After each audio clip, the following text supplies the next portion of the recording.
আসসালামু আলাইকুম ভিউয়ার্স, সালামের বাংলা ভয়েসের পক্ষ থেকে আপনাদেরকে আবারও স্বাগত জানাচ্ছি। এখন যে সংবাদটি সেটি হচ্ছে রেমিটেন্স নিয়ে। আপনারা জানেন যে গত ৫ই আগস্ট আ আওয়ামী লীগ সরকারের পতন হয় এবং দেশ ছেড়ে পালিয়ে যেতে বাধ্য হন প্রধানমন্ত্রী শেখ হাসিনা। এরপর থেকেই দেশে আ টালমাটাল অবস্থায় রেমিটেন্স নিয়ে উদ্বিগ্ন ছিলেন অনেকেই। কিন্তু সেই উদ্বেগ উৎকণ্ঠা কাটিয়ে আবারও রেমিটেন্স আসতে শুরু করেছে। আপনারা স্ক্রিনে দেখতে পাচ্ছেন যে ১৭ দিনে এসেছে ১৩,০০০ কোটি টাকা। ছাত্র জনতার অভ্যুত্থানের মুখে গত ৫ আগস্ট প্রধানমন্ত্রীর পদ থেকে পদত্যাগের দেশ ছাড়েন শেখ হাসিনা। এরপর থেকে বৈধ পথে রেমিটেন্স আসার পরিমাণ বেড়েছে। এরই ধারাবাহিকতায় আগস্টের ১৭ দিনে এসেছে ১৩,৩৭৪ কোটি টাকা।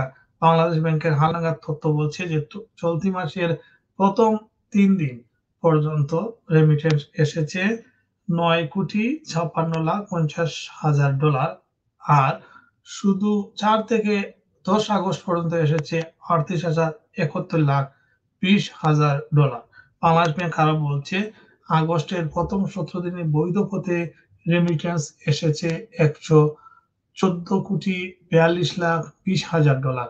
বাংলাদেশি মুদ্রায় প্রতি ডলার বর্তমানে ৳১১৮ হিসেবে আ বিক্রি হচ্ছে, যার পরিমাণ হচ্ছে ১৩,৩৭৪ কোটি টাকা। এটি আগেই বলেছি। এই সময়ে রাষ্ট্রীয় মালিকানাধীন ব্যাংকগুলোর মাধ্যমে এসেছে $১৫,২৯,০০,০০০। বিশেষায়িত ২ ব্যাংকের মাধ্যমে, ১ ব্যাংকের কৃষি ব্যাংকের মাধ্যমে এসেছে $৩,৭৭,০০,০০০। বেসরকারি ব্যাংকের মাধ্যমে এসেছে $৭৪,১৪,০০,০০০ বেশি বিদেশি অর্থ। আ আলোচিত সময়ে রেমিটেন্স কম এসেছে ১০ টি ব্যাংকে। সেই ১০ টি ব্যাংকের নাম উঠে এসেছে। সেগুলোর মধ্যে রয়েছে বাংলাদেশ ডেভেলপমেন্ট ব্যাংক বা ডিবিএল, রাজশাহী কৃষি উন্নয়ন ব্যাংক, বেসরকারি খাতের community bank, citizen bank, ICB ইসলামী ব্যাংক, পদ্মা ব্যাংক, সীমান্ত ব্যাংক।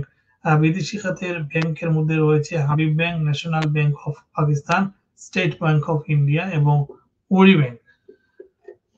ভিউয়ার্স, এই ছিল আজকের একটি আশাব্যঞ্জক খবর। আমরা জানছি যে ৫ তারিখের পর থেকে বর্তমান যে অন্তর্বর্তীকালীন সরকার ক্ষমতা নিয়েছে, এর আ তখন থেকে দেশের যে অবস্থা, আ সরকার স্থির হতেই অনেক সময় নিচ্ছে এবং গত ১৭ দিনে আমরা দেখতে পেলাম যে প্রবাসীরা এগিয়ে এসেছেন এবং বৈধ পথে টাকা ছাড়ার কারণে ১৭ দিনে এর পরিমাণ দাঁড়িয়েছে ১৩,০০০ কোটি টাকা।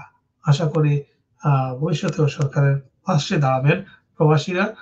ধন্যবাদ সবাইকে। আবারও কথা হবে ইনশাআল্লাহ। আসসালামু আলাইকুম।